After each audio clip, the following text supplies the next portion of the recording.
एक समय ऐसा भी था जब इंसान सिर्फ एक जानवर थे। ना कोई भाषा थी, न समाज, न ही पहचान था। बस अपने अस्तित्व के लिए लड़ता हुआ एक शिकार करता जीव। न उसे कल की चिंता थी, न भविष्य का कोई सपना। हर दिन एक जंग थी, भूख, डर और मौत से। यहीं से शुरू होती है जानवर से इंसान बनने का सफर। और उस सफर की सबसे पहली गूंज गूंजती है उन पुरानी गुफाओं की दीवारों पर। आज से अरबों साल पहले का वो समय जब धरती पर कोई इंसान, जानवर, पेड़ पौधे, यहाँ तक कि कोई भी जीवित प्राणी मौजूद नहीं था। सिर्फ एक उबलता हुआ आग का गोला जो सूरज से भी ज्यादा खतरनाक लग रहा था। ना कोई हवा थी, ना पानी, सिर्फ धधकती हुई गर्मी, अंधेरा और चारों तरफ तबाही। ये वही धरती है जिस पर आज हम खड़े हैं।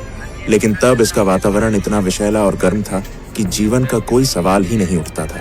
धीरे धीरे लाखों साल बीत गए। धरती ठंडी होने लगी, ज्वालामुखी शांत होने लगे और धरती का पहला समुद्र बना। इन समुद्र में विभिन्न रासायनिक पदार्थ एक दूसरे के संपर्क में आने लगे और एक अद्भुत प्रक्रिया की शुरुआत हुई, जीवन की प्रक्रिया। पहले पहल सूक्ष्म जीव बने जिन्हें हम प्रोकैरियोटिक कोशिकाएं कहते हैं। ये इतने छोटे थे कि उन्हें देखने के लिए माइक्रोस्कोप की भी जरूरत पड़ती। ये प्राणी ही जीवन की पहली कड़ी थे। कोई हाथ पैर नहीं, कोई दिमाग नहीं, बस एक सरल कोशिका जो जीवन के पहिए को घुमा रही थी। धीरे धीरे प्रोकैरियोटिक जीवों ने खुद को विकसित किया और यूकैरियोटिक जीव अस्तित्व में आए। अब जीवन सिर्फ एक कोशिका तक सीमित नहीं था, बल्कि कई कोशिकाएं मिलकर एक शरीर का निर्माण करने लगी थी। फिर समय के साथ धरती का वातावरण बदलता गया। पृथ्वी में ऑक्सीजन की मात्रा बढ़ने लगी और समुद्र जीवों से भरने लगे। फिर आया एक ऐसा समय जिसने जीवन की दिशा ही बदल दी। इस दौरान हजारों नई प्रजातियां एक साथ विकसित हुईं। जटिल जीव जैसे मछलियां, कीड़े, जेलीफिश और कई अनोखे समुद्री जीवों का आगमन हुआ। रीढ़ वाले जीव पहली बार दिखने लगे। जीवन तेजी से विकसित होने लगा और फिर कुछ जीव पानी से बाहर निकलकर धरती पर भी अपने पैर जमाने लगे।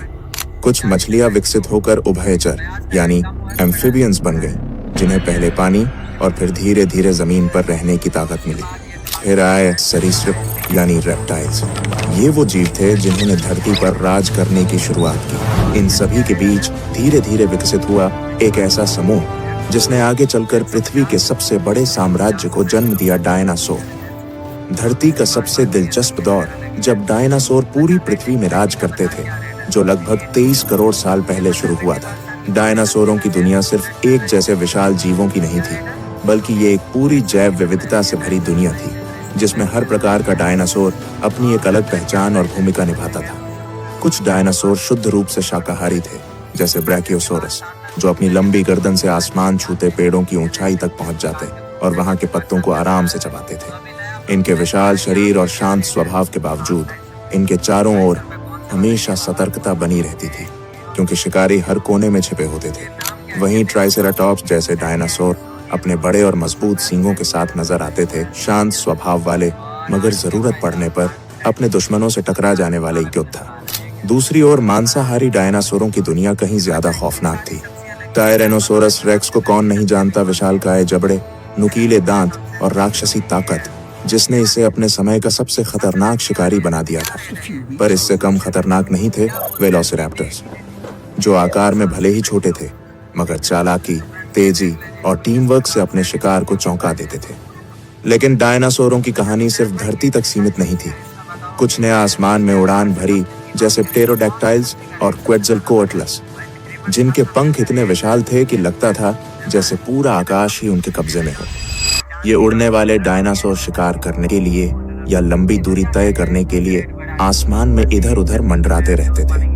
और वहीं जब नजरें समंदर की गहराइयों में जाती हैं, तो वहां भी डायनासोरों जैसा जीवन मौजूद था। मोसासोरस जैसे समुद्री शिकारी अपनी ताकतवर पूंछ और जबड़ों से पूरे समुद्री जीव जगत पर राज करते थे, जबकि प्लीसियोसोरस अपनी लंबी गर्दन और तेज तैराकी के साथ गहराइयों में शिकार की तलाश में निकलते थे। यानी डायनासोरों का युग धरती, आकाश और समुद्र तीनों में फैला हुआ था और हर जगह वे अपनी अपनी दुनिया के बादशाह थे। डायनासोरों का साम्राज्य करीब 18 करोड़ साल तक चलता रहा, लेकिन फिर करीब 6.5 करोड़ साल पहले धरती पर एक विनाशकारी घटना घटी।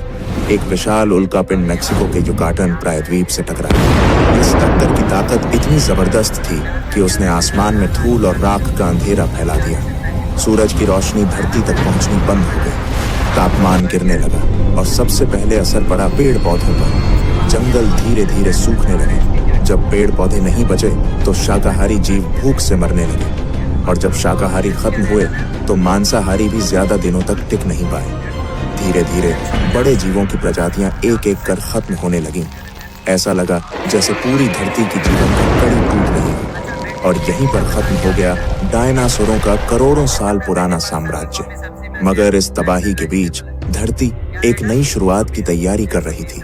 एक नई सभ्यता, नए जीव और अंततः इंसानों का युग शुरू होने वाला था। डायनासोरों के विनाश के बाद धरती पर एक नया अध्याय शुरू हुआ। करोड़ों सालों तक दबे, छिपे और भय में जीने वाले छोटे छोटे स्तनधारी जीव अब मुक्त थे। पहले ये जीव पेड़ों की झाड़ियों में, जमीन के नीचे बिलों में या चट्टानों की दरारों में छिपकर रहते थे, क्योंकि धरती पर डायनासोरों का राज था और उनका किसी भी समय शिकार हो जाना तय था। मगर अब वह डर मिट चुका था। वातावरण धीरे धीरे स्थिर हो रहा था और जीवन को फिर से फैलने का मौका मिल रहा था। इन स्तनधारियों की खासियत थी कि इनके शरीर पर फर था, जिससे ये तापमान के बदलते हालात में खुद को बचा सकते थे। ये अपने बच्चों को जन्म देकर दूध पिलाते थे, जिससे उनकी संतानों की जीवन दर अधिक थी। जैसे जैसे समय बीतता गया, इन स्तनधारियों ने अपने पर्यावरण के हिसाब से खुद को ढालना शुरू किया। कुछ ने पेड़ों पर रहना जारी रखा, जहां उन्हें फल, पत्तियां और सुरक्षा मिलती थी। वहीं कुछ जमीन पर उतर आए और उन्होंने नई चुनौतियों का सामना करना सीखा। खुला आकाश, खुले शिकारी और बदलता मौसम। डायनासोरों के बाद धरती स्तनधारी जीवों से भर गई थी, लेकिन उनमें से कुछ खास प्रजातियां धीरे धीरे एक नए मुकाम की ओर बढ़ रही थी। ये थे प्राइमेट्स, यानी वो जीव जो आज के इंसानों के सबसे नजदीकी पूर्वज माने जाते हैं। यही जीव आगे चलकर इंसानों के पूर्वज बनने वाले थे। इन प्राइमेट्स का विकास काफी रोचक था। उन्होंने पेड़ों पर चढ़ना, शाखाओं पर छलांग लगाना और तेजी से भागना सीखा। धीरे धीरे उनके अंगों में बदलाव आने लगा। उनकी उंगलियां लचीली होने लगीं ताकि वे शाखाओं को मजबूती से पकड़ सकें।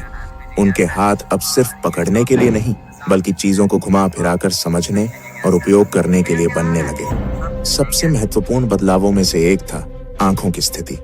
अब उनकी आंखें सिर के सामने की ओर आ गईं, जिससे उन्हें गहराई और दूरी का बेहतर अनुमान होने लगा। यह बदलाव उन्हें पेड़ों पर छलांग लगाने और शिकारियों से बचने में बेहद मददगार साबित हुआ। समय के साथ प्राइमेट्स का दिमाग भी विकसित होने लगा। वे अब छोटे समूहों में रहने लगे, मिलजुल कर भोजन ढूंढते और एक दूसरे को खतरे से सावधान करते। सामाजिक जीवन की शुरुआत यहीं से हुई। समूहों में रहना और एक दूसरे से संकेतों के जरिए संवाद करना। सामाजिक जीवन की शुरुआत यहीं से हुई।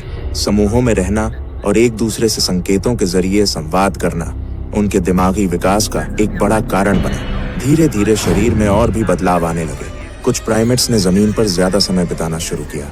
शाखाओं पर लटकने वाले हाथ अब जमीन पर चलने में भी इस्तेमाल होने लगे। रीढ़ की हड्डी में हल्का झुकाव आया और शरीर की बनावट ऐसी होने लगी कि वे कुछ समय के लिए दो पैरों पर खड़े हो सके। यही वो समय था जहां इंसान बनने की दिशा में पहला कदम रखा गया।